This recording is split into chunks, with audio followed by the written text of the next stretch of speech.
Hello बच्चों, कैसे हैं आप। मैं अजय सिंह एक बार फिर से आपका स्वागत करता हूं हमारी फैंटास्टिक हिंदी माध्यम की कक्षा में। तो बच्चों, जैसा कि आपको ज्ञात है, हम चर्चा कर रहे थे किसके बारे में, हमारे अध्याय के बारे में। और हमारा अध्याय चल रहा था जैव प्रौद्योगिकी यानी कि बायोटेक्नोलॉजी। और बायोटेक्नोलॉजी का जितना भी यूज है वो मैक्सिमम यूज जो है आज के डेट में किया जा रहा है। आप किसी भी क्षेत्र के अंदर देख लीजिए, कृषि के क्षेत्र में, आप आयुर्वेद के क्षेत्र में देख लीजिए, आप शिक्षा नहीं कहेंगे हम, जो स्वास्थ्य है उसके क्षेत्र में देख लीजिए।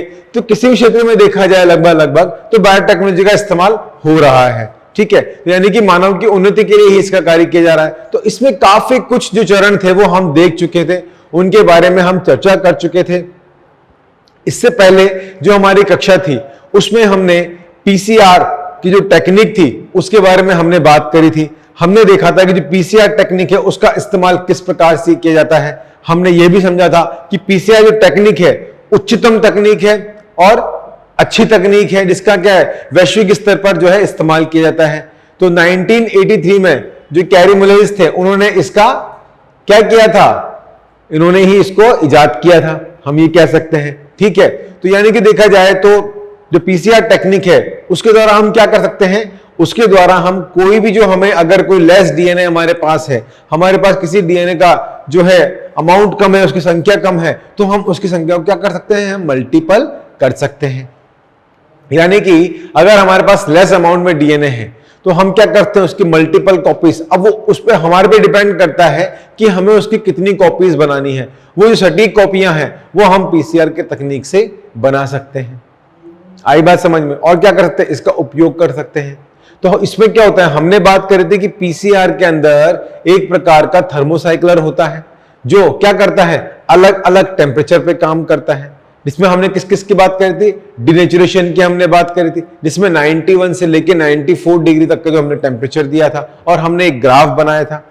ठीक है, तो हमने रूम टेम्परेचर से लेके डिनेचुरेशन का जो टेम्परेचर था वो 94 तक गया था। तो उसमें जो डीएस स्टैंडर्ड डीएनए था यानी कि डबल स्टैंडर्ड जो डीएनए था वो क्या हो गया, एक रज्जु में कन्वर्ट हुआ। ठीक है, तो हमें क्या मिला, हमने एक्सट्रैक्ट की बात करी थी।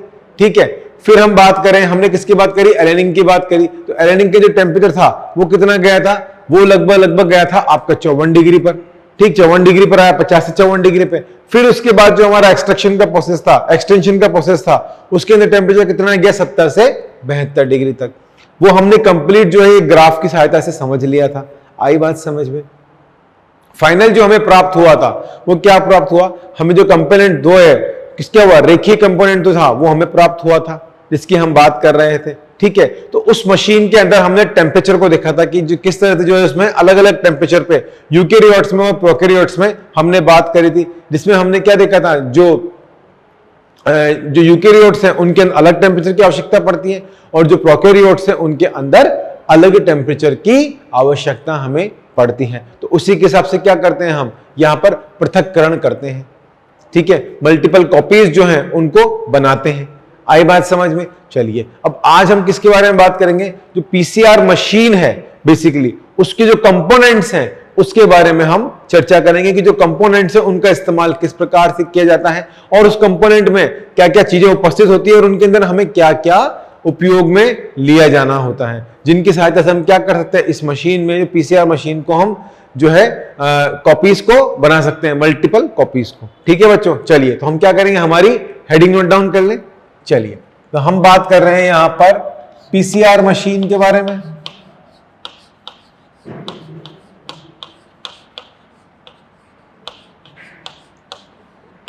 किसकी बात कर रहे हैं हम यहां पर, पीसीआर मशीन की बात कर रहे हैं। अब पीसीआर मशीन में भी हम किसकी बात करेंगे, बेसिकली कंपोनेंट्स की बात करेंगे। किसकी बात करेंगे हम, कंपोनेंट्स की बात करेंगे। तो कंपोनेंट्स में क्या है, सबसे पहले जो पीसीआर मशीन होती है तो हमने क्या बात करी थी, इसके अंदर वेल्स होते हैं यानी कि कुएं बने हुए होते हैं। तो इस प्रकार से मशीन हमने बनाई थी। हम एक रफ डायग्राम ले लेते हैं यहां पर। ठीक है, तो जो हमारी मशीन थी वो किस प्रकार थी, हमारी मशीन कुछ इस प्रकार थी। ये हमने क्या बनाए थे, कुछ वेल्स बनाए थे। ऐसे क्या होते हैं, इसके अंदर ये वेल्स बने हुए होते हैं, ये इस प्रकार से। ठीक है, इस प्रकार से क्या है, इसके अंदर ये वेल्स बने हुए हैं।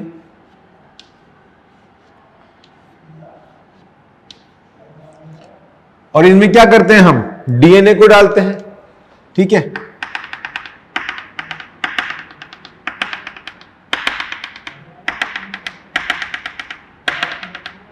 डीएनए को डाला तो हमें पता है हम क्या कहते हैं, इसमें जो डीएनए है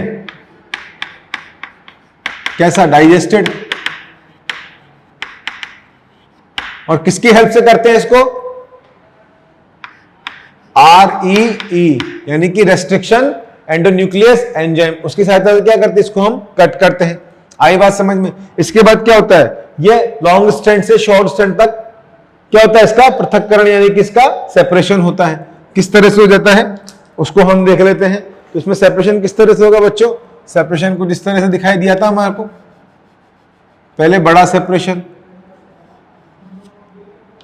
ठीक है, ये बड़ा सेपरेशन, ये बड़ा सेपरेशन, ये बड़ा सेपरेशन, ये बड़ा सेपरेशन, फिर थोड़ा छोटा इस तरह से, फिर और छोटा। ठीक है, तो ये लॉन्ग हो गए, ये लॉन्ग स्ट्रैंड्स हो गए, ये शॉर्ट हो गए। ठीक, इस तरह से हमने बनाया था। और यहां पे क्या था,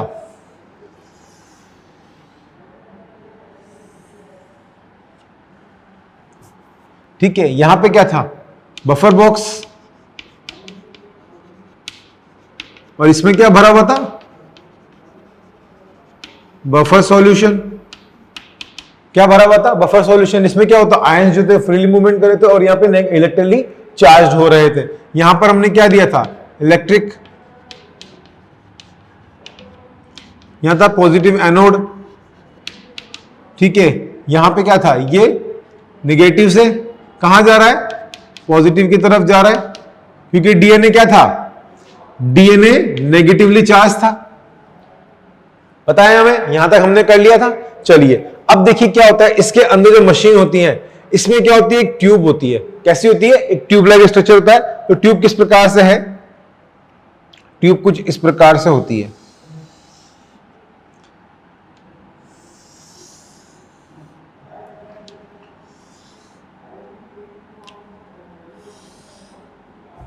ठीक है, ये क्या है, एक प्रकार की ट्यूब है। ठीक, ये ऐसी ट्यूब होती है और इस ट्यूब पे क्या होता है, ऐसे फ्लैप होता है। ठीक है, अब इस ट्यूब के भीतर हम क्या रखते हैं, इस ट्यूब के भीतर बात करें तो हम इसमें क्या क्या रखेंगे, इसमें हम रखेंगे टारगेट डीएनए। किसकी जरूरत पड़ेगी हमको, इसमें क्या रखेंगे हम, टारगेट डीएनए। क्यों, क्योंकि हमारा टारगेट डीएनए क्या था, जब हमने डबल स्ट्रैंडेड की बात करी थी, डबल स्ट्रैंड के अंदर हमारा क्या था, मेन टारगेट डीएनए था, यानी कि रज्जु से हमने क्या बना था, उसको एक एक रज्जु में कन्वर्ट किया था। ठीक है, यानी कि आरएनए में। तो टारगेट डीएनए यहां आ जाएगा। फिर यहां पे क्या यूज हो जाएगा, टैग पॉलीमरेज। टैग पॉलीमरेज जो है वो यहां पे काम आ जाएगा। फिर इसके बाद न्यूक्लियोटाइड, क्योंकि इसमें क्या है, जो न्यूक्लियोटाइड का सीक्वेंस होता है डीएनए के अंदर, उसको पढ़ना आसान नहीं होता, तो इससे क्या करना पड़ता है, हमको पृथक्करण करना पड़ता है। ये भी हमने पढ़ लिया था। ठीक है, तो हम टारगेट डीएनए यूज ले रहे हैं, टैग पॉलीमरेज ले रहे हैं, न्यूक्लियोटाइड ले रहे हैं। फिर तीसरा क्या लेंगे हम, प्राइमर। क्या काम में लेंगे, प्राइमर। तो प्राइमर आप जानते हो ना, जब हमारे घर पे कोई काम चलता है, जैसे कोई लकड़ी का गेट है, दरवाजा है, तो पहले क्या करते हैं, उसकी घिसाई करते हैं, रेजमाल से, जो पेपर रेजमाल आता है ना, उससे घिसाई करने के बाद क्या करते हैं, उस पर प्राइमर लगाते हैं। प्राइमर यानी कि पहला कोट। ठीक है, जिससे क्या करे, प्रोटेक्ट रहे। ठीक, फिर उसके बाद क्या करते हैं, प्राइमर के बाद फिर हम उस पर कलर करवाते हैं, ताकि क्या होता है कि वो सीलन से भी बचा रहता है। ठीक है, पानी के बौछारों से भी बचा रहता है, और अंदर से क्या होता है, वो बिल्कुल जो कलर है वो निखर के आ जाता है। तो वैसे ही कुछ प्राइमर है जो कहां पर अटैच होता है, जो हमारे फिफ्थ और थर्ड एंड बनाएंगे हम, डीएनए स्ट्रैंड बनाएंगे, वहां पर ये अटैच होता है ऐसे एज ए प्राइमर। ठीक, नेक्स्ट हम बात करें इसमें रिएक्शन बफर, हम इसमें मिलाएंगे।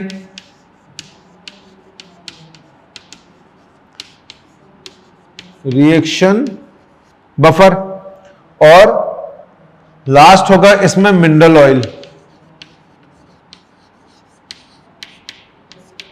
क्या होगा?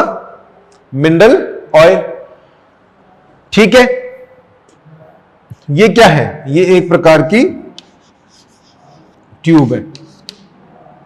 ठीक है, तो ये ट्यूब क्या होती है? इस पीसीआर मशीन के अंदर ये ट्यूब सिचुएटेड होती है। ठीक है, आई बात समझ में? अब देखिए इस पीसीआर ट्यूब में क्या होता है, तो इस जो ट्यूब है ये, इस पीसीआर ट्यूब को कहां रखते हैं? इस जो ट्यूब है ये, इसको पीसीआर मशीन में जो वेल्स होते हैं, इन वेल्स के अंदर इनको रखा जाता है। किसमें रखा जाता है? इन वेल्स के भीतर। तो हम क्या लिख सकते हैं कि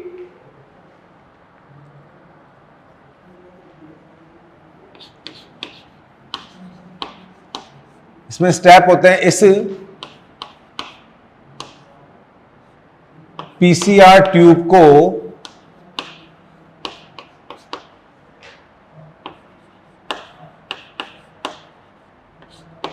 मशीन के भीतर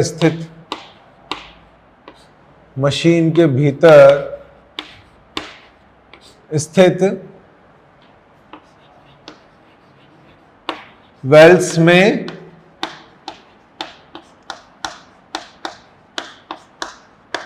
रखा जाता है। किसमें रखा जा रहा है? वेल्स के अंदर रखा जा रहा है। ठीक है, तथा जब इसको हम वेल्स में रखते हैं, तो ये देखिए आपको वेल्स दिखाई दे रहे हैं। जब इन वेल्स में हम इनको रखते हैं तो क्या होता है? इसमें जो है टारगेट डीएनए जो काम में जाता है, इसका जो सीक्वेंस है उसको क्या करना है? हमें एम्पलीफाइड करना है, हमें उससे प्राप्त करना है। तो सेकेंड प्रोसेस में क्या होगा? इसमें जब हम इनको वेल्स में रखते हैं तो वेल्स में रखने में क्या होगा? सेकेंड हो जाएगा इसका टारगेट डीएनए, क्योंकि हमें काम किस पे करना है? टारगेट डीएनए पे काम करना है। तो टारगेट डीएनए क्या होगा? इसमें वह सीक्वेंस, इसमें क्या है? इसमें वह सीक्वेंस है, तो टारगेट डीएनए है, उसका सीक्वेंस की हम बात कर रहे हैं। तो इसमें जो टारगेट डीएनए होगा, इसमें वह सीक्वेंस होगा जिसे हमें क्या करना है? एम्पलीफाइड करना है, जिसे हमें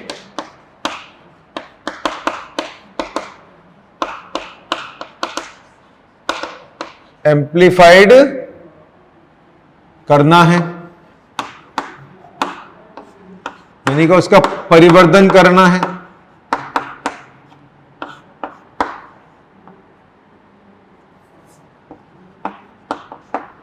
आई बात समझ में? ठीक है, चलिए अब टारगेट डीएनए हमने काम ले लिया, इसके बाद हमें परिवर्तन करना। तो हमने क्या काम बात करी थी? अभी हमने बात करी थी प्राइमर के बारे में। तो हमें क्या इस्तेमाल करना है? हमें यूज करना है यहां पे प्राइमर। ठीक है, तो ये क्या है? हमारा प्राइमर। तो हम प्राइमर को इस्तेमाल करेंगे यहां पे। तो यहां प्राइमर कौन से लेंगे? हम यहां पे दो प्रकार के प्राइमर लेंगे। ठीक है, दो प्राइमर हमें लेने होंगे। तो यहां पे हम बात कर रहे हैं इस जगह, यहां पर हम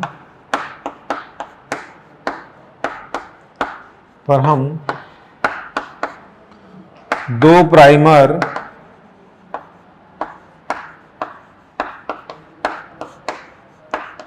उपयोग में लेंगे। कैसे लेंगे?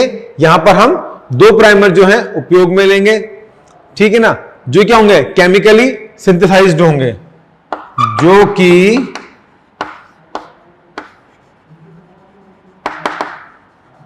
केमिकली सिंथेसाइज्ड होंगे।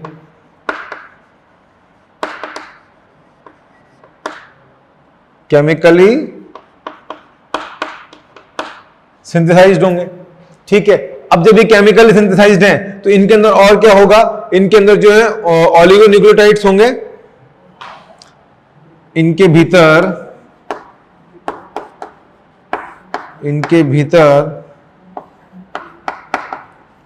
ऑलिगो।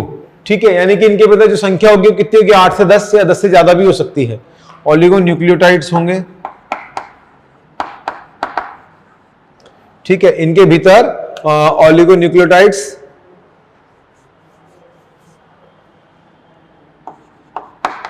होंगे जो कि कॉम्प्लीमेंट्री हैं,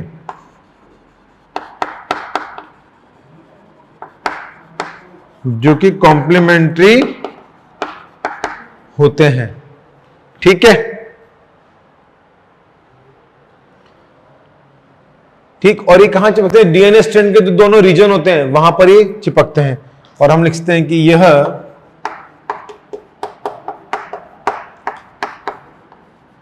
डीएनए स्ट्रैंड्स के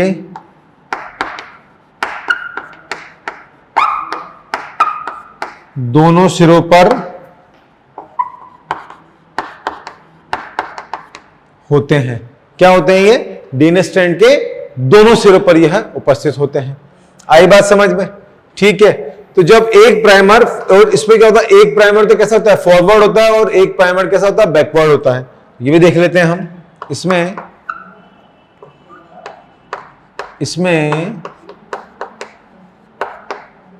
एक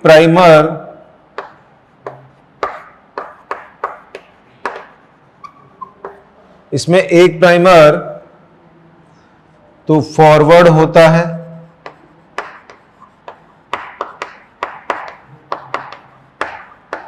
तथा एक प्राइमर इसमें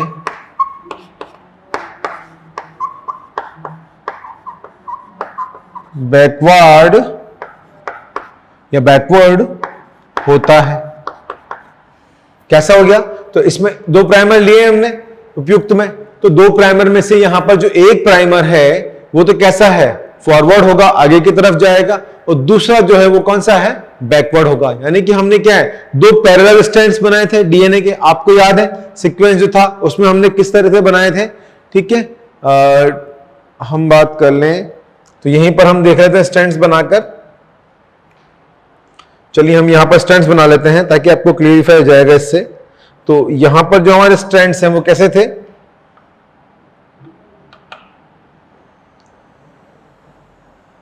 ये हमारा स्ट्रैंड, ये कौन सा एंड हो गया, पहले तो ये हो गया फिफ्थ एंड, ठीक है, और ये कौन सा हो गया, ये हमारा जो है थर्ड एंड हो गया। ठीक है, तो एक प्राइमर कहां अटैच होगा, एक प्राइमर जो है वो इस पे यहां अटैच होगा इस तरह से। तो ये हम प्राइमर बना लेते हैं, ये एक प्राइमर है, ये कहां पर अटैच है, इस जगह पे। एक प्राइमर यहां पर अटैच्ड है, ठीक, ये देखिए कुछ इस तरह से। तो हमेशा जो प्राइमर होगा वो कहां अटैच होगा, जो इसका थर्ड वाला जो एंड है, हमेशा प्राइमर कहां मिलेगा, उसी हिस्से पर आपको मिलेगा। क्यों? क्योंकि इसको क्या करना है, एक तरफ तो हम बात करें कि इसको जाना किस तरफ है, थर्ड से फिफ्थ की तरफ रहेगा मूवमेंट इसका। तो यहां पे ये कौन सा हो जाएगा, ये तो इसका थर्ड एंड और ये इसका फिफ्थ एंड। ठीक है, तो एक तरफ तो क्या होगा, मूव कहां से करेगा, थर्ड से फिफ्थ की तरफ करेगा। ठीक है, इसके बढ़ते हुए क्रम में। और नेक्स्ट स्ट्रैंड जो होगा वो कौन सा हो जाएगा, ये। ठीक है, तो ये कैसा हो जाएगा, इधर तो थर्ड एंड और ये फिफ्थ एंड। तो हमेशा जो प्राइमर कहां अटैच होगा, थर्ड एंड पे। तो यहां पर कहां होगा, यहां पर ये प्राइमर जो है इस जगह अटैच हो जाएगा। ये आपको विजिबल है, ये विजिबल है आपको। एक सेकेंड बच्चा पार्टी।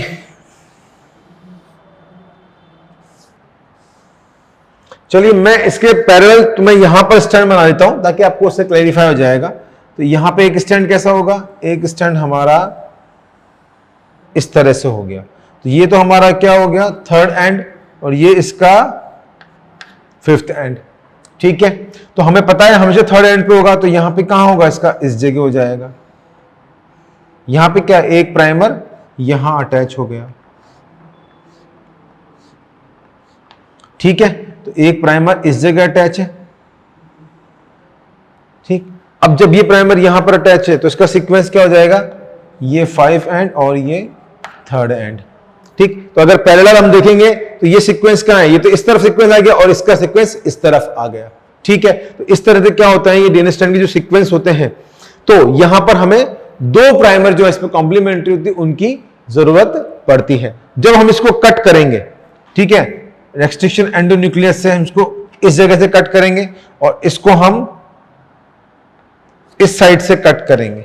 तो क्या होगा, जिनका सीक्वेंस होगा वो इस तरफ से बड़ा बढ़ेगा और इसका इस तरफ से बढ़ेगा। आई बात समझ में, क्लियर है? तो यहां पे इसीलिए जो क्या है, हम यहां पर जो है प्राइमर जो बेसिकली है उनका हम यहां पर यूज करते हैं। क्लियर? आई बात समझ में? ठीक है, चलिए अब देखिए यहां पर हमने किस किस की बात कर ली। हमने यहां पे बात कर ली टारगेट डीएनए की, टैग पॉलीमरेज हम इसको काम में लेते हैं, न्यूक्लियोटाइड काम में लेते हैं, प्राइमर लेते हैं, रिएक्शन बफर लेते हैं, मिनरल ऑयल लेते हैं। अगर इनमें से एक भी कंपोनेंट अगर कम रहता है तो क्या होगा, जो एक्सटेंशन है वो हमें प्राप्त नहीं होगा। आई बात समझ में? तो ये जितने भी कंपोनेंट्स आपको यहां बताए गए हैं ये सभी महत्वपूर्ण है। ठीक है, तो यहां पर इन सबका होना बहुत जरूरी है। टारगेट डीएनए इस पे हम काम कर रहे हैं, टैग पॉलीमरेज भी है, न्यूक्लियोटाइड का सीक्वेंस हमें पढ़ना है, प्राइमर हम उसमें ले रहे हैं, रिएक्शन बफर होना चाहिए और मिनरल ऑयल भी होना चाहिए। एस्टिमेटेड टाइम हमने इसका मालूम कर ही लिया था। एस्टिमेटेड टाइम हमने क्या देखा था कि जो डीनेचुरेशन का जो प्रोसेस होता है उसमें क्या है, कम से कम जो वो 1 मिनट के समय में हो जाना चाहिए, 1 मिनट के भीतर भीतर ये है हो जाना चाहिए। उसके बाद हमने किसकी बात करी थी, जो एलेनिंग का प्रोसेस था उसके अंदर ये 45 सेकंड में कंप्लीट हो जाना चाहिए, और जो हमारा एक्सटेंशन का प्रोसेस था वो कंप्लीट 2 मिनट के अंदर अंदर पूरा हो जाना चाहिए। आई थी बात समझ में? क्लियर है? ठीक, अब देखिए, अब इसके अलावा कुछ और क्या है, कुछ और भी ऐसे कंपोनेंट्स हैं जिसको इसमें हम अटैच करेंगे, मतलब जिनकी सहायता के बिना हम क्या करेंगे, हम इस क्रिया को जो है परफॉर्म नहीं कर सकते। यानी कि जो पीसीआर की जो ये मशीन में जो ये टेक्निक हो रही है, यूज में हो रही है, ठीक है, तो इसमें क्या होगा, इसको हम कंप्लीट नहीं कर पाएंगे। तो वो कौन कौन से हो जाते हैं, अगर हम बात करें इसी में तो जनरली वो हो जाएगा आपका डीएनटीपी। ठीक है, तो डीएनटीपी क्या है, डीऑक्सी न्यूक्लियोटाइड ट्राइफॉस्फेट। क्या है, deoxy nucleotide triphosphate.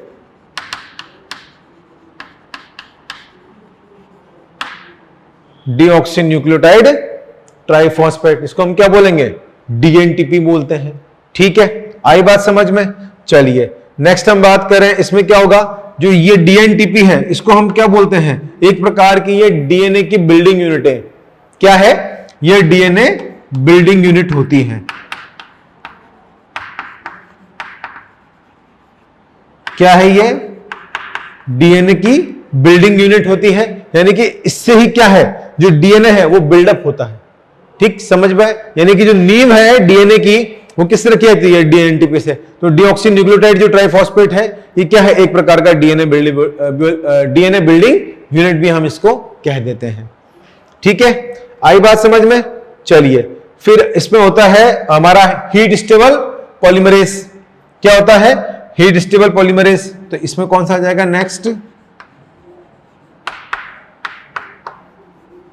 Heat stable polymerase. ठीक है ना, फिर टैग पॉलीमरेज,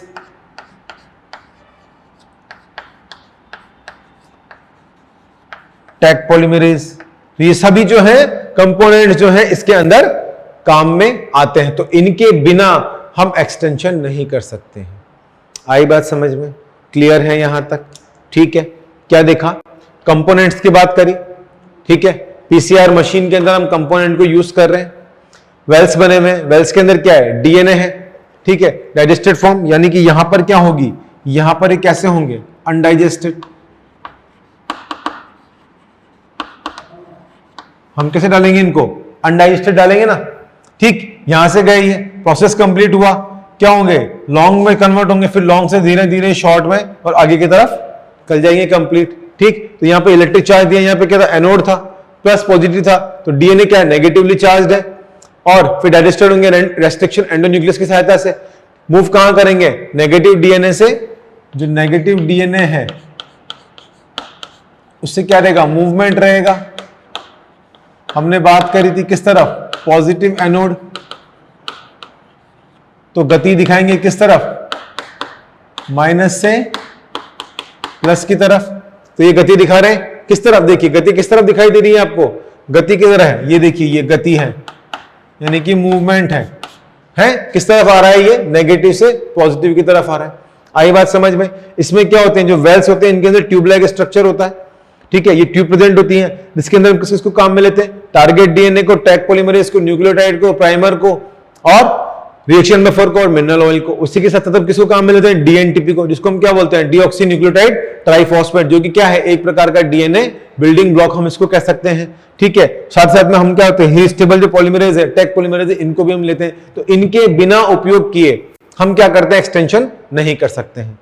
आई बात समझ, क्लियर है? चलिए तो आप इसको नोट डाउन कीजिए। सीक्वेंस की हमने बात करी, एक मिनट और चीज देख लीजिए। सीक्वेंस हमने बात करी, तो सीक्वेंस होकर जब प्राइमर को हम क्या करते हैं, कॉम्प्लीमेंट्री प्राइमर है, दो प्राइमर जो हमें यहां पे यूज करने होते हैं, पीसीआर टिप को मशीन के भीतर स्थित करते हैं। टेस्ट जो टारगेट डीएनए, इसमें सीक्वेंस जो होता है उसको हमें पढ़ना है, ठीक है ना। तो सीक्वेंस में क्या, न्यूक्लियोटाइड का सीक्वेंस ही प्रेजेंट होता है, तो उसको हम आसानी से पढ़ने के इसलिए हम क्या करते हैं, उसका पृथक्करण कर रहे हैं। पृथक्करण करते हैं तो इससे हम क्या करते हैं, एम्पलीफाइड का परिवर्तन है। यहां पर दो प्राइमर को उपयोग में लेंगे, जो भी क्या होगा, फिफ्थ एंड और थर्ड एंड जो होगा, वहां पर हमेशा जो प्राइमर होगा वो दोनों अपोजिट स्ट्रैंड के जो डीएनए स्ट्रैंड्स होंगे उनके थर्ड एंड पर ये अटैच होगा। ठीक है, आई बात समझ में आपको? और इसमें प्राइमर जो है एक तो फॉरवर्ड होता है और एक इसमें बैकवर्ड होता है। तो एक कौन सा है, एक तो ये फॉरवर्ड हो गया और एक ये वाला बैकवर्ड हो गया। तो इसको हम क्या बोल देंगे, ये तो हो गया फॉरवर्ड, और ये कैसा हो गया, ये हो गया बैकवर्ड। ठीक है, ये आपको विजिबल है ना, फॉरवर्ड एंड बैकवर्ड।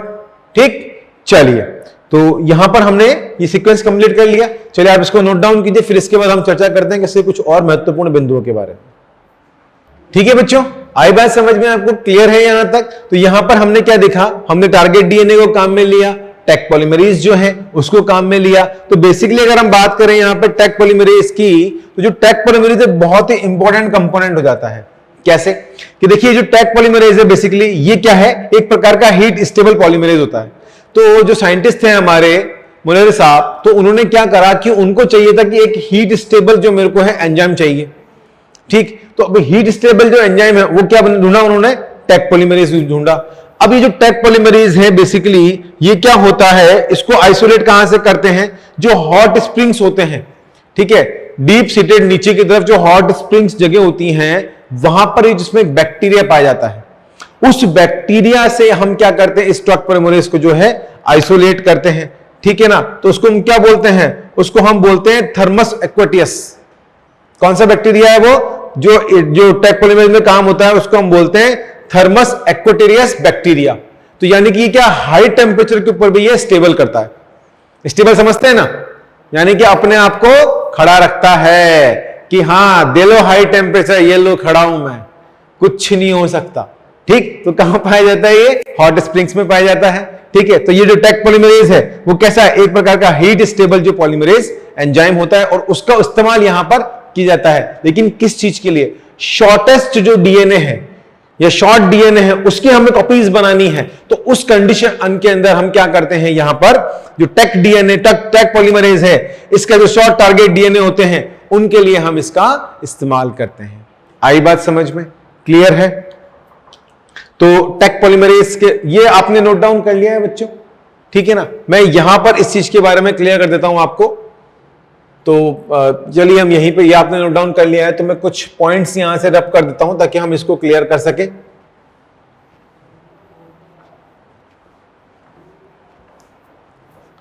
ठीक है, तो यहां पर हमें हीट स्टेबल, हम किसकी बात कर रहे हैं, हीट स्टेबल पॉलीमरेज की बात कर रहे हैं। तो हीट स्टेबल पॉलीमरेज में हमारे पास दो हैं, एक तो कौन सा हो जाएगा हमारा, टेक पॉलीमरेज हो जाएगा, और एक पीएफयू पॉलीमरेज भी इसमें होता है। ठीक है, चलिए तो हम समझ लेते हैं इसको एक बार।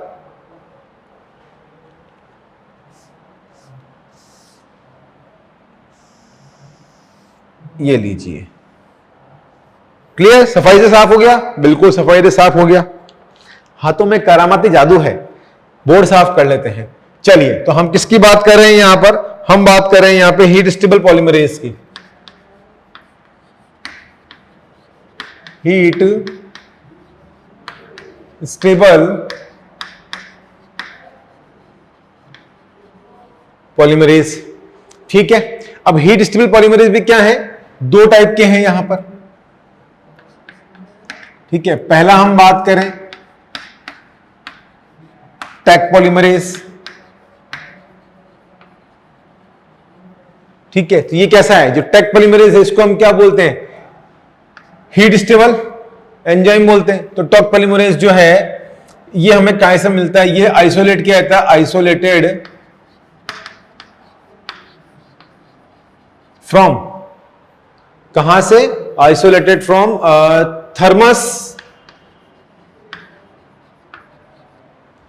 Thermos एक्वेटियस bacteria. किससे, थर्मस एक्वेटियस बैक्टीरिया से। इसको क्या करते हैं हम, आइसोलेट करते हैं, अर्थात इसे हम प्राप्त करते हैं, इसे हम प्राप्त करते हैं। आई बात समझ में। तो आइसोलेट कर रहे हैं हम कहां से इसको, थर्मस एक्वेटियस बैक्टीरिया से,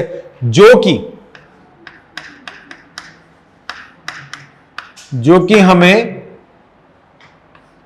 हॉट स्प्रिंग्स से,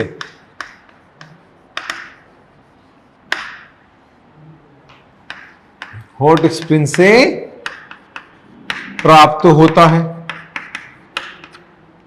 कहां से प्राप्त हो रहा है ये, हॉट स्प्रिंग जो होते हैं, हॉट स्प्रिंग्स एरिया बिल्कुल डीप, जहां पे बिल्कुल गर्म स्थान रहता है, वहां पर से क्या होते हैं, इनको हम जो थर्मस एक्वेटिस बैक्टीरिया है इनको हम यहां पर इस्तेमाल करते हैं, प्रयोग में लाते हैं। क्यों, क्योंकि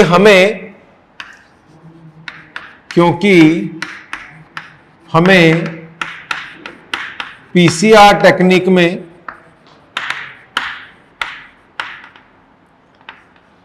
हीट स्टेबल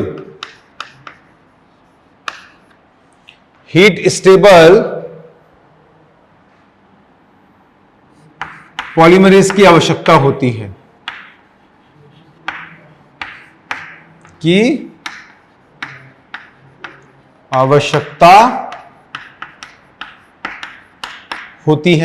तो इसका उपयोग कम करते हैं हम। इसका जो उपयोग हम करते हैं यहां पर हमारे शॉर्ट टारगेट डीएनए में, शॉर्ट टारगेट डीएनए में। तो टेक पॉलीमरेज का इस्तेमाल कहां कर रहे हैं हम, शॉर्ट टारगेट डीएनए में इसका इस्तेमाल करते हैं। आई बात समझ में, जहां पे मतलब शॉर्ट सिरा होगा तो वहां पर हम क्या करेंगे, टेक पॉलीमरेज को करेंगे। तो जो हमारे वैज्ञानिक महोदय थे, ठीक है, मुलेरी साहब जो थे, उन्होंने क्या किया, यहां पर जो हीट स्टेबल जो एंजाइम था उसको यहां पे यूज किया। तो उन्होंने क्या किया, इस जो बैक्टीरिया जो हॉट स्प्रिंग्स में पाया जाता है, जो स्टेबल रहता है हाई टेम्परेचर पे भी, तो उसको यहां पर यूज करा, किसके लिए, शॉर्ट टारगेट डीएनए के लिए। आई बात समझ में। चलिए अगली हम बात करें, अगला होगा हमारा पीएफयू पॉलीमरेज। पीएफयू पॉलीमरेज, ठीक है। अब जब पीएफयू पॉलीमरेज है तो इस पीएफयू पॉलीमरेज के जो है हम किस में इस्तेमाल करते हैं, इसको हम इस्तेमाल करते हैं लॉन्गेस्ट टारगेट डीएनए में या लॉन्ग टारगेट डीएनए में।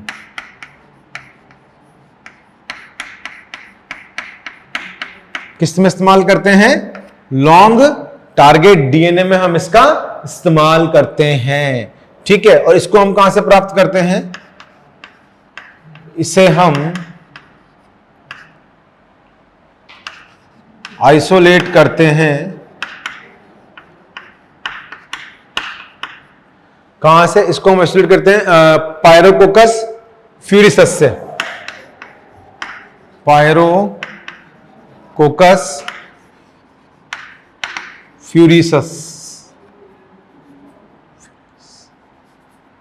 फ्यूरियोसस, ठीक है। तो पायरोकोकस फ्यूरियोसस से प्राप्त करते हैं। आई बात समझ में, किससे प्राप्त कर रहे हैं, पायरोकोकस फ्यूरियोसस से हम इसको प्राप्त करते हैं, ठीक है, जिसका प्रयोग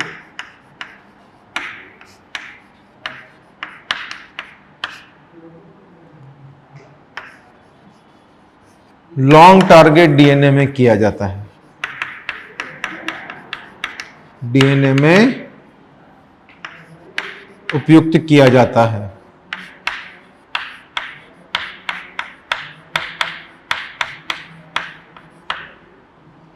आई बात समझ में, क्लियर है यहां तक, बिल्कुल क्लियर होना चाहिए।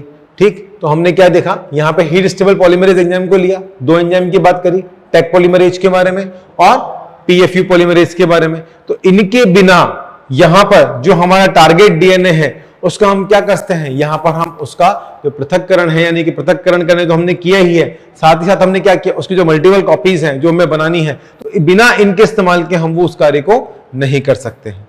ठीक है, आई बात समझ में? ठीक, तो पीसीआर मशीन के अंदर हम क्या करते हैं, इस प्रकार से इसका कार्य करते हैं। आगे बात समझ में आपको? चलिए, तो टेक पॉलीमरेज में कहां से प्राप्त हुआ, आइसोलेट किया हमने किससे, थर्मस एक्वाटिक्स जो बैक्टीरिया है उससे हमने प्राप्त किया, जो कि हमें हॉट स्प्रिंग्स में देखने को मिलता है। पीसीआर टेक्निक में इसको हीट स्टेबल पॉलीमरेज की आवश्यकता होती है। ठीक है, दूसरा कौन सा निकला हमारा, पीएफयू पॉलीमरेज। इसको हम कहां से प्राप्त करते हैं, इसको हम बात करते हैं पायरोकोकस फ्यूरियसिस से। ठीक है, जिसका प्रयोग किसमें करते हैं, हम लॉन्ग टारगेट डीएनए में इसका इस्तेमाल करते हैं, किसमें, कॉपीज बनाने के अंदर। तो इस प्रकार से ये क्रिया किसमें होती है, पीसीआर मशीन के अंदर होती है। अब हम किसकी बात करेंगे, अब हम बात करेंगे इसके अंदर इसकी मैकेनिज्म के बारे में, कि जो मैकेनिज्म है वो किस प्रकार से होती है। ठीक है, चलिए, तो आपने ये नोट डाउन कर लिया इधर का, आप इसको नोट डाउन कर लीजिए, फिर मैं इसको रब कर देता हूं। ठीक, तो यहां पर अब हम किसकी बात करेंगे, बेसिकली हम यहां पर बात करेंगे पीसीआर मशीन की जो मैकेनिज्म होती है वह किस प्रकार से होती है, उस मैकेनिज्म के बारे में हम यहां पर चर्चा करेंगे। ठीक है, तो अभी तक हमने क्या देख लिया, अभी तक हमने कंप्लीटली जो है टारगेट डीएनए की बात कर ली, प्राइमर हमने यूज कर लिया, रिएक्टिंग बफर्स हमने यूज कर लिया, मिनरल ऑयल यूज कर लिया, हीट स्टेबल जो पॉलीमरेज एंजाइम है उनका इस्तेमाल हम करते हैं। ठीक है, अभी जो क्रियाविधि होगी इसके अंदर वह किस प्रकार से होगी उसके बारे में हम चर्चा करेंगे। ठीक है बच्चों, ये आपने नोट डाउन कर लिया, मैं इसको रब कर सकता हूं ना? चलिए, ठीक है, तो इसको हम रब कर देते हैं यहां पर।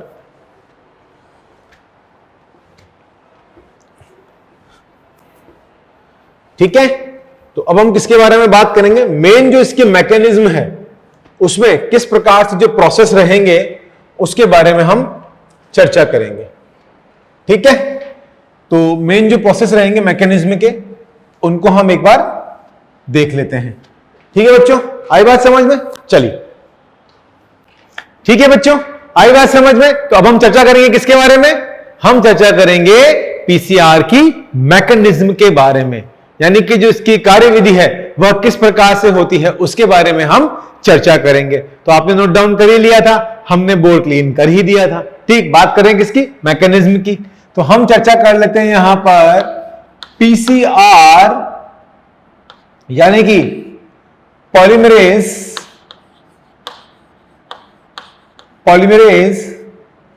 चेन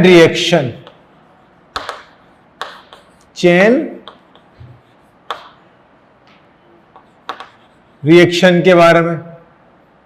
ओहो, स्पेलिंग मिस्टेक, सॉरी, बताइए, मतलब हिंदी पढ़ाते पढ़ाते अंग्रेजी की जो स्पेलिंग है वो दिमाग से मिसप्रिंट होती जा रही है। हद हो गई बच्चे, मतलब यार, तो क्राइम करवा रहे हो आप लोग।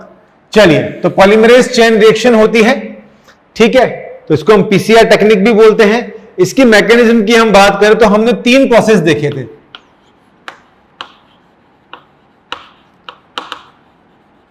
यानी कि क्रियाविधि।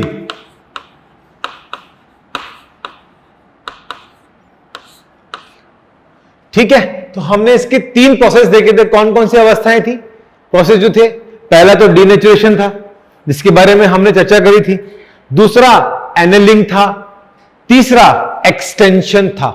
ठीक है, तो तीनों प्रकार की ये जो अवस्थाएं थी उसके बारे में हम यहां पर चर्चा करेंगे, किस प्रकार से जो है कार्य करती हैं। ओके, आई बात समझ?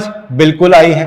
तो देखिए, अब हम क्या करेंगे, हम बेसिकली यहां पर काम क्या ले रहे हैं, हम यहां पर काम ले रहे हैं डबल स्ट्रैंडेड डीएनए। क्या ले रहे हैं, द्विरज्जुकी डीएनए को हम काम में ले रहे हैं, जिसको हम क्या करेंगे, एक एक रज्जुकी में तोड़ेंगे, पृथक्करण करेंगे, यही क्रिया थी। और उसी से क्या करेंगे, जो इसकी कोडिंग है, न्यूक्लियोटाइड की जो कोडिंग है उसको हम पढ़ने में सहायता मिलेगी। भाई ऐसे तो क्या है, इसके अंदर जो न्यूक्लियोटाइड है उनको हम सीधे तो उसको पढ़ नहीं सकते, तो हमें क्या करना पड़ेगा, इसका सेपरेशन करना पड़ेगा। अब जब सेपरेशन करना पड़ेगा तो सेपरेशन की जो टेक्निक है उसको हमने क्या बोला, पीसीआर बोला।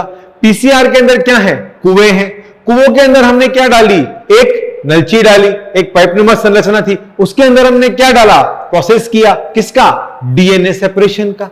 ठीक है, आई बात समझ में? ठीक है, मतलब हमने मल्टीपल कॉपीज बनाई पीसीआर टेक्नोलॉजी के थ्रू। आई बात समझ? हमने एंजाइम्स को काम में लिया, तो कुछ कौन से थे, रेस्ट्रिक्शन एंडोन्यूक्लियस एंजाइम काम में लिए हमने।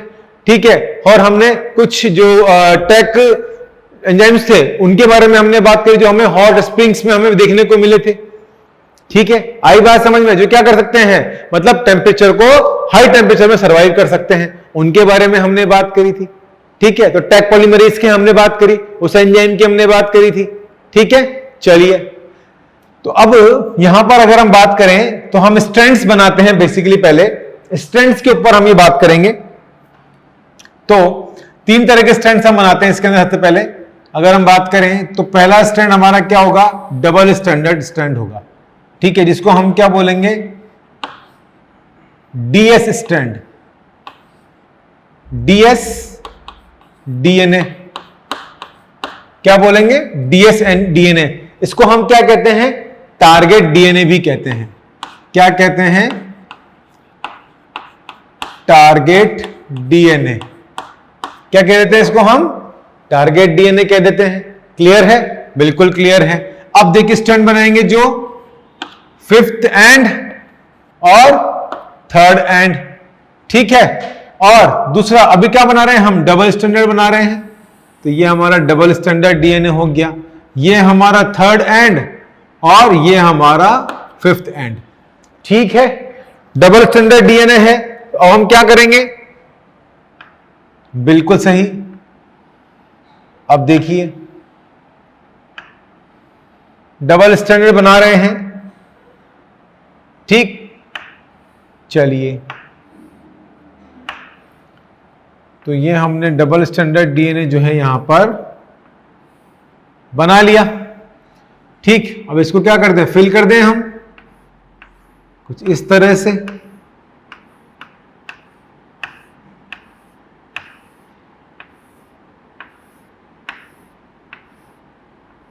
ठीक है, क्लियर है बिल्कुल आपको? इस तरह से ये हमने क्या बना लिया, डबल स्टैंडर्ड डीएनए बना लिया।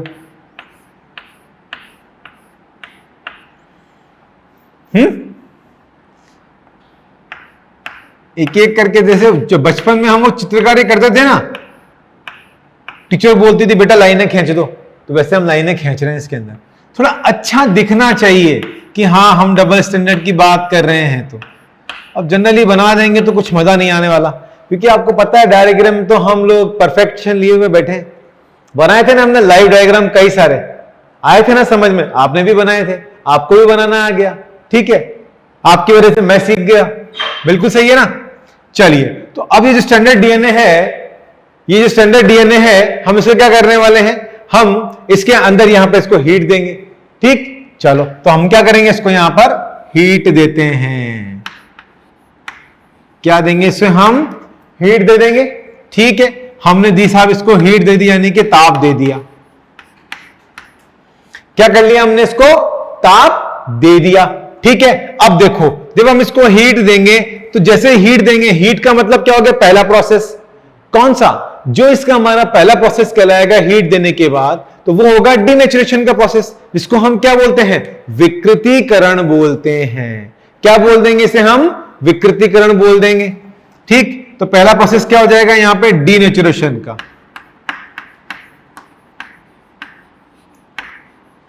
डीनेचुरेशन। ठीक, इसे हम क्या बोल देते हैं बच्चों, विकृतीकरण बोल देते हैं। क्या बोल देते हैं इसे हम, विकृतीकरण बोल देते हैं। ठीक है, चलिए, बहुत अच्छी बात है। अब जो डबल स्टैंडर्ड डीएनए है, इसको हमने क्या करा, सिंगल सिंगल स्टैंडर्ड डीएनए में तोड़ दिया। आई बात समझ में, हीट देके। लेकिन ये जो हीट हम देंगे वो कितने टेम्परेचर देंगे, हमने बात करी थी इससे पहले जब ग्राफ बनाया था कि जो 90 से लेकर 94 डिग्री तक जो सुटेबल टेम्परेचर होता है, वहीं तक हम क्या करेंगे, इसको ताप देते हैं। तो हम कितना ताप देंगे इसको, लगभग 94 डिग्री सेंटीग्रेड तक। ठीक है, इससे ज्यादा ताप हम इसको नहीं देंगे। ठीक है, तो उस कंडीशन में अगर हम इससे ज्यादा हमने ताप दे दिया और ये जो ताप है वो भी हम कितना देंगे, सिर्फ और सिर्फ 1 मिनट तक देंगे। कब तक देंगे? 1 मिनट तक हम ये ताप देंगे, इसके ऊपर हम नहीं देंगे। अगर इसके ऊपर हम देते हैं तो ये जो हमारा एक्सपेरिमेंट है इसके फेल होने के जो चांसेस हैं वो बढ़ जाते हैं। ठीक है, चलिए, तो ध्यान रखना है हमें इस चीज का। चलिए अब देखिए नेक्स्ट क्या हो रहा है यहां पर। ये हमारी अगली स्टैंडर्ड लाइन है, ठीक है, जो कि क्या हो गई, ये हो गया 5th एंड और ये हो गया 3rd एंड। ठीक है, चलिए अब यहां पर इस तरह से, कुछ इस तरह से हमने बात करी थी ना, एक तो क्या होगा, फॉरवर्ड होगा और एक कैसा होगा, बैकवर्ड होगा। दो तरह के जो हमने हैं इसमें जो एंजाइम्स हैं वो हमने काम में लिए थे। ठीक है ना, चलिए, तो हमने किस तरह पर गए, दोनों क्या थे, एक इस तरफ था डाउनवर्ड था और एक फॉरवर्ड था। तो दो प्रकार के जो है हमने काम में लिए इसके अंदर, कुछ इस तरह से। हम क्या करेंगे, इसमें कलाकारी करेंगे, किसकी, इसकी। ये हमने क्या कर दी, इसमें कलाकारी कर दी। आई बात समझ में, क्लियर है। तो यहां पे क्या हुआ, ये प्राइमर हो गया किसके लिए, 3rd एंड के लिए और 5th एंड के लिए। ठीक है, तो ये कैसा हुआ, ये जो प्राइमर हुआ वो किस चीज के लिए हुआ, ये जो प्राइमर हुआ वो शॉर्ट स्ट्रेचिंग न्यूक्लियोटाइड होगा। क्या होगा, यह शॉर्ट स्ट्रेचिंग न्यूक्लियोटाइड। कैसा होगा, ये शॉर्ट स्ट्रेचिंग न्यूक्लियोटाइड होगा। ठीक है, आई बात समझ में। तो यहां पे हमने क्या काम में लिया है, दो प्राइमर काम में लिए हुए हैं। ठीक, एक तो फॉरवर्ड है और एक क्या है, बैकवर्ड है। बेटा डाउनवर्ड नहीं है, बैकवर्ड। एक तो फॉरवर्ड होगा और एक बैकवर्ड होगा। ठीक है, आई बात समझ में। चलिए अब क्या होगा, देखिए यहां पर जो हमने दो प्राइमर लिए हैं, जो क्या है, इसमें कॉम्प्लीमेंट्री अटैच्ड होते हैं। अब इसके बाद जो स्ट्रैंड बनेगा वो किस तरह से बनेगा, हम देख लेते हैं। इसके बाद जो स्ट्रैंड होगा वो इस तरह से दिखाई देगा हमें। ये सेम हो गया हमारा। ठीक है, ये इसका 5th एंड और ये इसका 3rd एंड। कैसा हो गया, 5th एंड हो गया और 3rd एंड हो गया। ठीक है, चलिए अब हम क्या करेंगे, 5th एंड और 3rd एंड हो चुका है इसका। अब इसमें हम अलग अलग बनेंगे, एक नीचे की तरफ था, भाई कैसा होगा, ऊपर की तरफ होगा। ठीक, कुछ इस तरह से।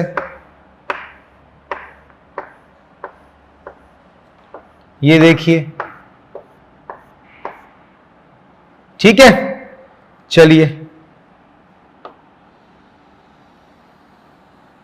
ये हमने बना लिया। अब हम क्या करेंगे, इसको रंग देंगे।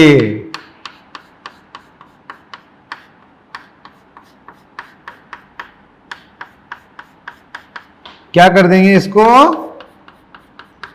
हम रंग देंगे।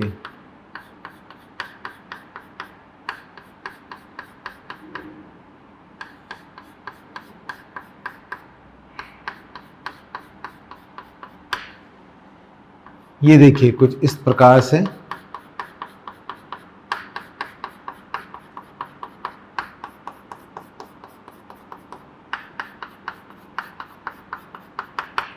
ठीक है, अरे अच्छा एक और रह गया, रुकिए एक सेकेंड। तो ये इस प्रकार से, आई बात समझ में। ठीक है, तो अब ये कैसा रहा, जो शॉर्ट स्ट्रेचिंग न्यूक्लियोटाइड था उसमें कन्वर्ट हुआ। ठीक है, ये नीचे की तरफ था, ये ऊपर की तरफ, दोनों क्या हो गए, सिंगल सिंगल कैसे हो गए, डीएनए स्ट्रैंड हो गए। कैसे हो गए, ये सिंगल डीएनए स्ट्रैंड। तो हम क्या लिख देंगे इसको, single DNA strand.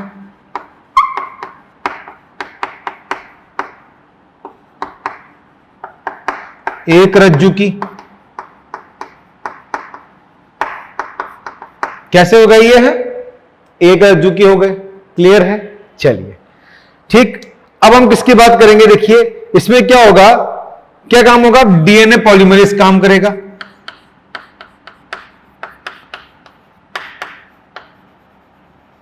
DNA polymer, और वो भी कौन सा, टेक पॉलीमर। कौन सा पॉलीमर हमने बात करी थी, टेक पॉलीमर, क्योंकि इसके बिना तो क्या होगा, हम इसमें कोई कार्य करवा ही नहीं सकते हैं, क्योंकि यहां पे क्या चाहिए, हमें हाई हीट स्टेबिलिटी के लिए चाहिए, क्योंकि बेसिकली हम इसको अलग करते हैं तो हमें टेम्परेचर चाहिए होता है। तो यहां पर तो क्या हुआ, हमारा डिनेचुरेशन का प्रोसेस हुआ, तो अब यहां पर जो हमारा प्रोसेस होगा वो किसका कहलाएगा, वो हमारा यहां का जो प्रोसेस है, हमने क्या काम में लिए, प्राइमर काम में लिए। यहां पर क्या है, ये प्राइमर है, तो इसको हम क्या लिख देंगे, यहां इसको हम प्राइमर लिख देंगे। तो जो हमारा द्वितीय प्रोसेस होगा वो कैसा होगा, किसका होगा, यहां पे प्राइमर एनेलिंग का होगा। तो ये जो प्रोसेस है वो क्या कहलाता है, ये कहलाता है प्राइमर एनेलिंग।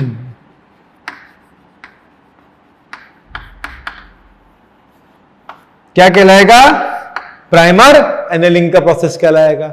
आती है बात समझ में पूरी तरह से, चलिए ठीक। तो यहां पे हमने डीएनए पॉलीमर लिया, जिसमें क्या हमने टेक पॉलीमर को काम में लिया, प्लस डीऑक्सी न्यूक्लियोटाइड्स को हम यहां पे काम लेंगे, और किसको, डीऑक्सी न्यूक्लियोटाइड, ठीक है। तो टेक पॉलीमर और डीऑक्सी न्यूक्लियोटाइड के बिना हम ये क्रियाविधि को संपन्न पीसीआर की मशीन में नहीं कर सकते हैं, क्योंकि हमें क्या क्या लेना है, टेक पॉलीमर लेना है, ठीक है ना, टारगेट डीएनए लेना है, हमें प्राइमर लेना है, हमें क्या लेना है, डीऑक्सी न्यूक्लियोटाइड लेना है। डीएनपीटी की हमने बात करी थी, किसकी बात करी थी, डीएनपीटी की। तो वही डीएनटीपी क्या है, डीऑक्सीराइबोज न्यूक्लियोटाइड एसिड था। तो इसकी हमें आवश्यकता है, इसके बिना हम क्या कर सकते हैं, इस क्रिया को संपन्न नहीं करवा सकते हैं। आती है बात समझ में, बिल्कुल आती है। अब देखिए यहां पर क्या होगा, दोनों जो स्टैंडर्ड हैं वो कैसे हो जाएंगे, अलग अलग प्रकार से हो जाएंगे। कैसे हो जाएंगे, अलग अलग प्रकार से। अब अलग अलग प्रकार से कैसे हो जाएंगे, समझिएगा। ये हमने क्या बनाया, एक स्टैंड बनाया, ठीक है।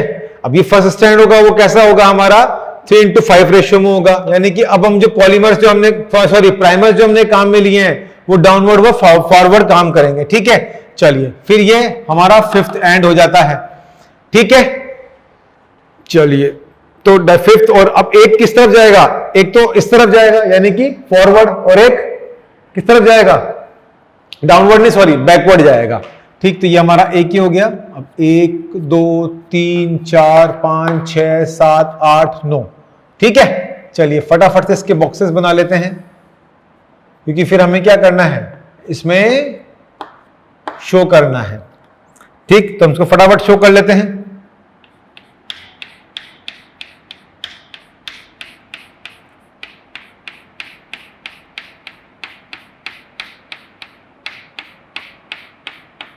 ठीक है,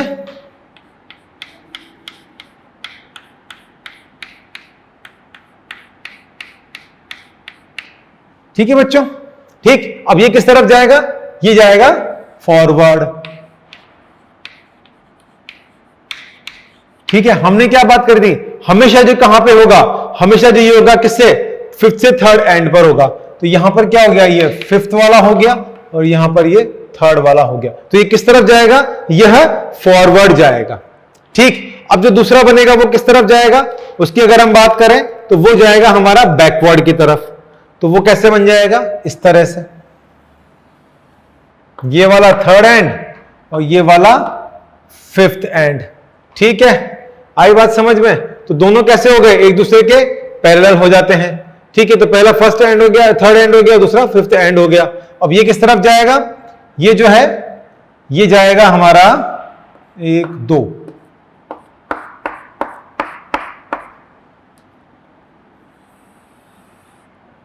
ठीक है।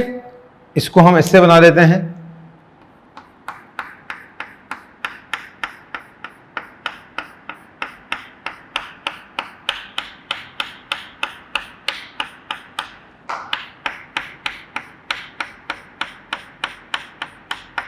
ठीक है। अब ये किस तरफ जाएगा, ये हमारा जाएगा इस तरफ जाएगा। तो इसका भी कौन सा हो गया, ये इसका यहां पे 3rd एंड हो गया, और ये इसका 5th एंड हो गया। तो ये किस तरफ जाएगा, ये बैकवर्ड जाएगा, यानी कि जाएगा इस तरफ, बैकवर्ड। आती है बात समझ में, ठीक है। चलिए, तो आप इसको नोट डाउन कीजिए, फिर इसके आगे अगले प्रोसेस की हम चर्चा कर लेते हैं। ठीक है बच्चों, आई बात समझ में? यानी कि अब देखिए इस पूरे ओवरऑल प्रोसेस की अगर हम बात करें तो यहां पे क्या प्राइमरी एनिलिंग था, ठीक। अब यहां से क्या हुआ, जैसे प्राइमरी एनिलिंग का काम हुआ, सिंगल स्ट्रैंडेड डीएनए टूटा, एक रज्जु की, तो फिर डीएनए पॉलीमर और टैग पॉलीमर और डीऑक्सीन्यूक्लियोटाइड की प्रेजेंस में क्या हुआ, यहां पे दोनों अलग अलग हो गए। यहां पर क्या हुआ, इनका एक्सटेंशन हुआ। क्या हुआ, एक्सटेंशन हुआ। तो इस प्रोसेस को हम क्या कह देंगे, इस प्रोसेस को हम कह देंगे यहां पर एक्सटेंशन होना। क्या होना, एक्सटेंशन होना। अब देखिए यहां पर क्या था, एनिलिंग था, प्राइमरी एनिलिंग था बेसिकली देखा जाए तो, ठीक। और यहां से क्या हुआ, ये इनका एक्सटेंशन हो गया। तो ये जो प्रोसेस होगा ये क्या कहलाएगा, एक्सटेंशन कहलाएगा, ठीक। चलिए, अब ये जो साइकिल है वो कितने टाइम चलती है उसकी हम बात करें तो 30 टाइम्स। कितने टाइम, 30 टाइम्स। उसके बाद क्या है, ये ऑटोमेटिकली ही रुक जाती है, क्योंकि इससे ऊपर जो है कॉपीज नहीं बन सकती हैं। तो पीसीआर मशीन में केवल 30 टाइम तक जो है यह प्रोसेस होता है। तो किसी भी सिंगल, दोनों अलग अलग हो गए तो दोनों के अलग अलग क्या हो गए, अभी जब ये अलग अलग एक एक रज्जु की हो चुके हैं तो एक एक रज्जु की होंगे, तो उस कंडीशन में क्या हुआ, हम इनको क्या बोल देंगे, एक रज्जु की बोल देंगे।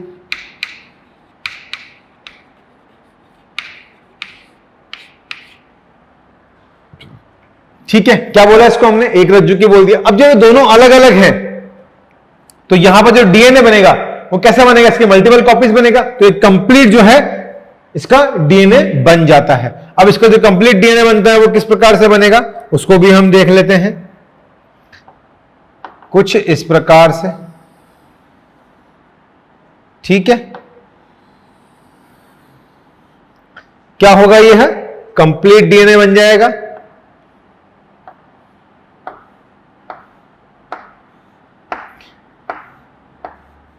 ऐसे, ठीक है। क्या हो गया, ये एक कंप्लीट डीएनए का निर्माण हो जाता है।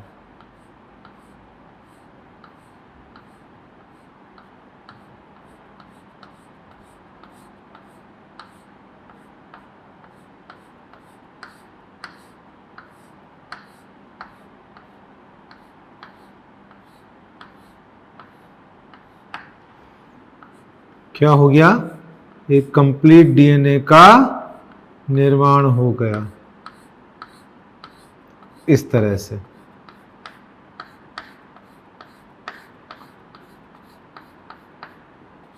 दिख रहा है आपको,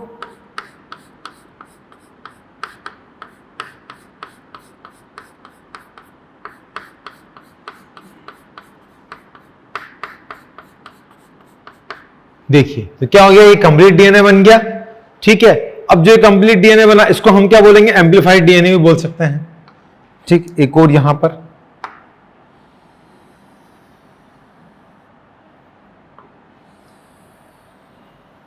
इसके पैरेलल में, ठीक है, इस तरह से। ये देखिए आप, ठीक है। तो ये कैसा बन गया, एक कंप्लीट जो है डीएनए बन जाता है, यानी कि डबल स्टैंडर्ड। तो हमने यहां क्या कर लिया, हमने यहां पर इसकी एक तरह से बोलें कि दोनों की हमने कॉपीज यहां पर तैयार कर ली, क्योंकि मेन मकसद क्या है हमारा, डीएनए की कॉपीज को तैयार करना। तो इसका जो उपयोग है हम कहां पर करते हैं, इसका उपयोग हम करते हैं जैसे फॉरेंसिक लैब्स होती हैं वहां पे काम के इनका उपयोग किया जाता है, ठीक है ना। कोई घटना घटित हो गई, हमने पहले भी बात करी है इसके बारे में। तो वहां पे अगर हमें मान लीजिए कोई सुराग मालूम करना है तो हम क्या करते हैं, वहां पे डीएनए की को खोजते हैं और उसकी कॉपीज को जो पीसीआर टेक्निक है उसके थ्रू जस्ट डबल करते हैं, ताकि अगर नेचुरल जो कॉपी मिली है हमें ओरिजिनल, उसके हम कई प्रारूप बना सके, ठीक है। यहां पर क्या बन गया, ये हमारी जो है एम्पलीफाइड डीएनए बन गया। इसको हम क्या बोल देंगे, एम्पलीफाइड डीएनए, ठीक। और ये कितना, 1 अरब से ज्यादा नहीं बन सकती है, 1 अरब तक बन जाती है। कितनी होती हैं? 1 अरब तक यह बन जाती हैं। ठीक, तो 1 अरब तो बहुत होती है।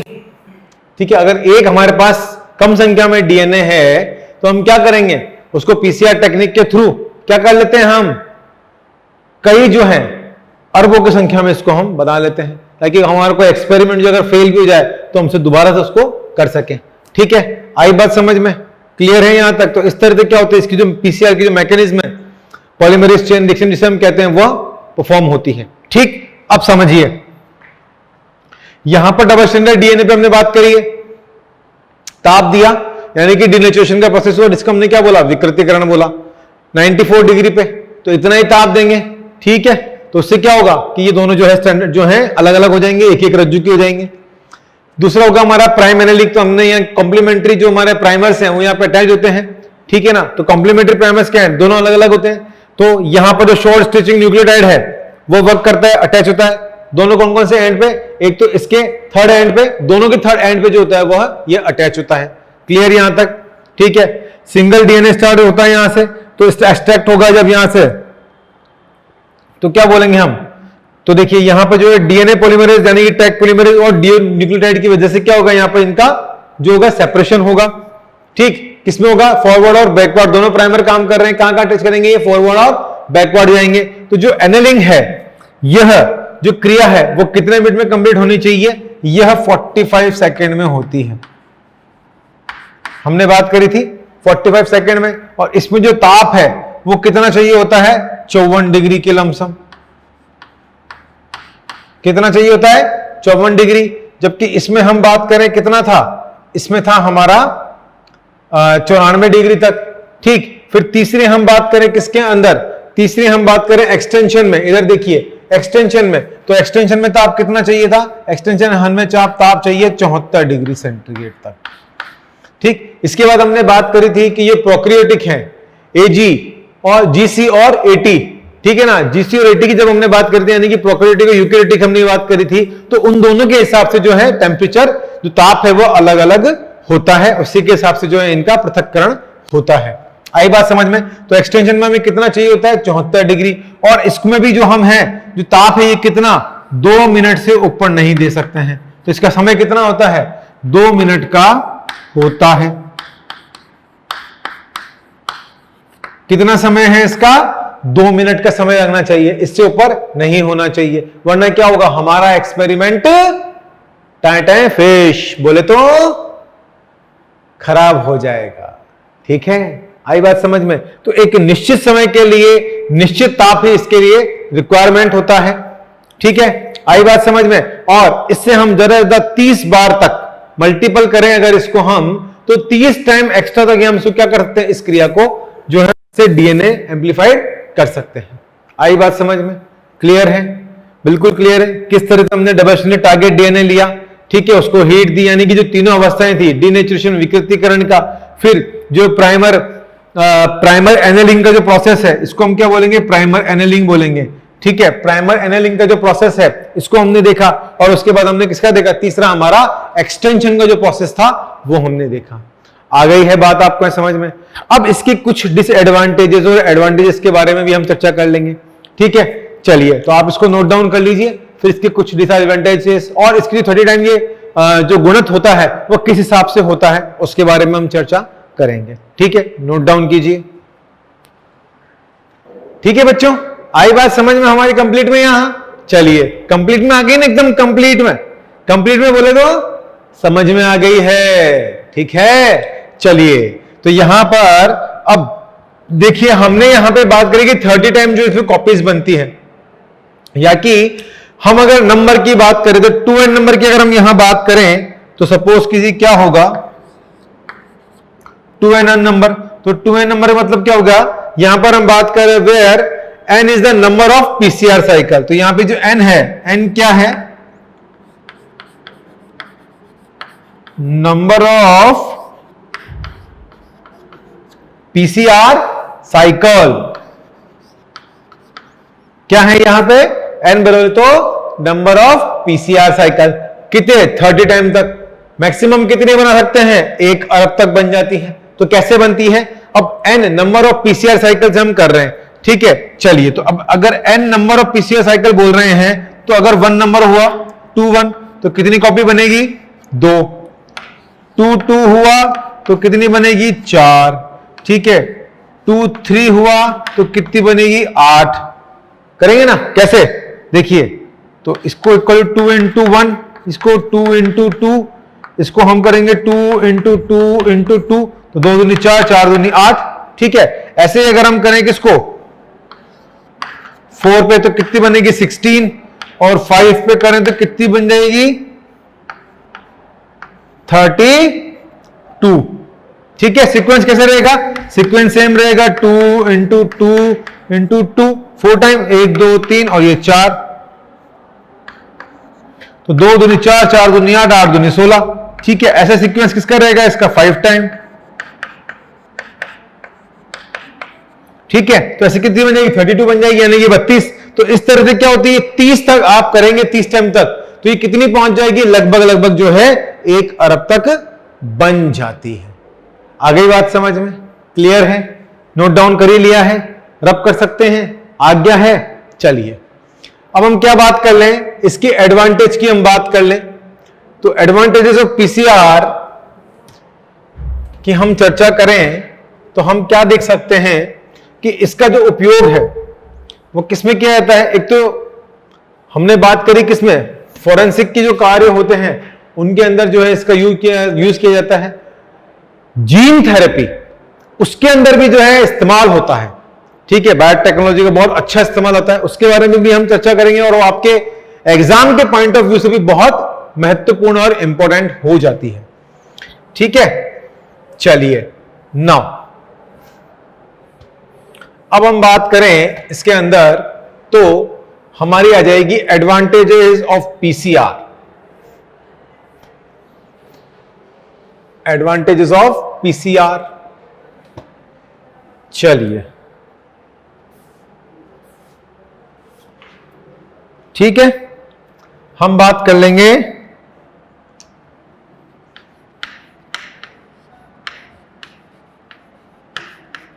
एडवांटेजेस ऑफ पीसीआर, ठीक है। क्या हो गई एडवांटेजेस ऑफ पीसीआर? पहली चीज बात करें, कैसा प्रोसेस है? सरलतम व तीव्र गति से होने वाला प्रोसेस है, यानी कि इजी एंड रैपिड प्रोसेस होता है। तो हम क्या लिख सकते हैं? यह सरलतम व तीव्र गति से, सरलतम व तीव्र गति से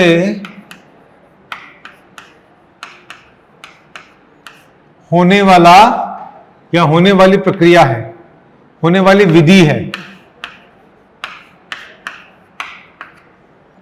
ठीक है। दूसरी,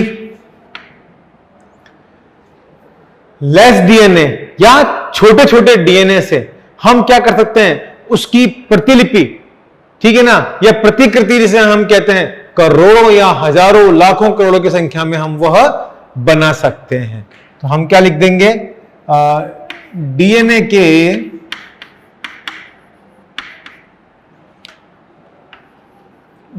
के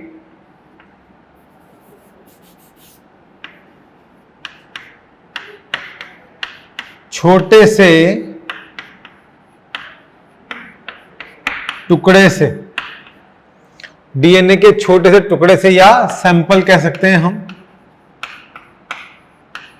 या सैंपल से हम उस डीएनए की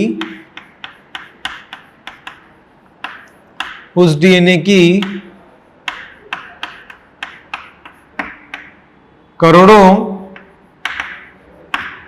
संख्या में प्रतिकृति बना सकते हैं। आती है बात समझ में? ठीक है। तो इस टेक्निक के द्वारा क्या करते हैं हम? डीएनए के छोटे से टुकड़े को लेकर हम उसकी करोड़ों प्रतिकृतियां या प्रतिलिपियां हम बना सकते हैं। तीसरी हम इसमें बात करें तो ये किस में यूज होती है? फॉरेंसिक साइंस में। यह सर्वाधिक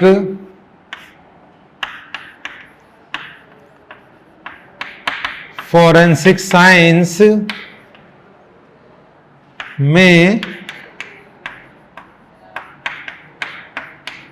उपयोग ली जाती है। क्या? यह सर्वाधिक फॉरेंसिक साइंस में उपयोग ली जाती है। ठीक है, नेक्स्ट इसमें हम बात करें तो किसी जीव के विलुप्त जीव के व किसी जीव के या किसी जीव व वनस्पति या पौधों